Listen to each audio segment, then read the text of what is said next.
এবার president Recep Tayyip এরদোয়ানের পদত্যাগের দাবিতে রূপ নিয়েছে তুরস্কের আন্দোলন। জনপ্রিয় রাজনীতিবিদ ও ইস্তাম্বুলের মেয়র ইমামোগলুকে আটকের প্রতিবাদে শহরটিতে টানা চতুর্থ রাতের মতো বিক্ষোভ করতে দেখা যায় 10,000-এরও বেশি সমর্থকদের। এছাড়াও আন্দোলন অব্যাহত থাকে রাজধানী আঙ্কারা সহ অন্যান্য শহরে। দেশজুড়ে আটক করা হয় 3 শতাধিককে। তুরস্কের রাজনীতিতে সেকুলার দল হিসেবে পরিচিত প্রধান বিরোধী দল রিপাবলিকান পিপলস পার্টি সিএইচপির নেতা একরেম ইমামোগলু 2028 সালের প্রেসিডেন্ট নির্বাচনের জন্য দলীয় প্রার্থী হিসেবে তার নাম ঘোষণা করার কথা ছিল চলতি সপ্তাহের শেষের দিকে। তবে বুধবার ইমামোগলু, রাজনীতিবিদ, সাংবাদিক সহ 100-এরও বেশি ব্যক্তিকে আটক করা হয়। এর প্রতিবাদে বিক্ষোভ ছড়িয়ে পড়ে তুরস্ক জুড়ে।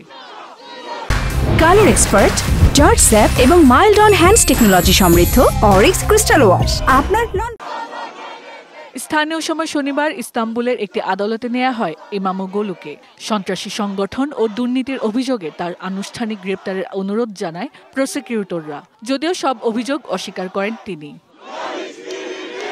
এ সময় শহরটির পৌরসভা ভবন, সারাচনে ও আদালতের বাইরে রাতভর বিক্ষোভ করতে দেখা যায় 10,000-এরও বেশি সমর্থকদের উদ্দেশ্যে বক্তব্য রাখেন বিরোধী দলের প্রধান ওজগুর ওজেল। দাবি তোলেন প্রেসিডেন্ট এরদোয়ানের পদত্যাগের। আমরা নির্বাচন করব, ক্ষমতায় আসব, ইতিহাস পরিবর্তন করব। আমরা জানি কাকে সরে যেতে হবে। ব্যালট বক্স থেকে আমাদের প্রার্থীর নাম অপসারণ করতে পারবেন না। অধিকার, আইন ও ন্যায় বিচার উল্লেখ করে ইস্তাম্বুল শহরে স্লোগান দিতে দেখা যায় আন্দোলনকারীদের। এর পরপরই তাদের লক্ষ্য করে পেপার স্প্রে, কাঁদানে গ্যাস ও রাবার বুলেট ছোড়ে পুলিশ। ধাওয়া পাল্টা দেওয়া ঘটে দুই পক্ষের মধ্যে। এছাড়া রাজধানী আঙ্কারা ও এজমির শহরেও প্রেসিডেন্টের হুমকিকে কোনো তোয়াক্কা না করে আন্দোলন অব্যাহত রাখে বিক্ষোভকারীরা, যদিও ভারী জলকামান দিয়ে তা ছত্রভঙ্গ করে দেয় পুলিশ। একই সাথে দেশজুড়ে চলে ধরপাকড়।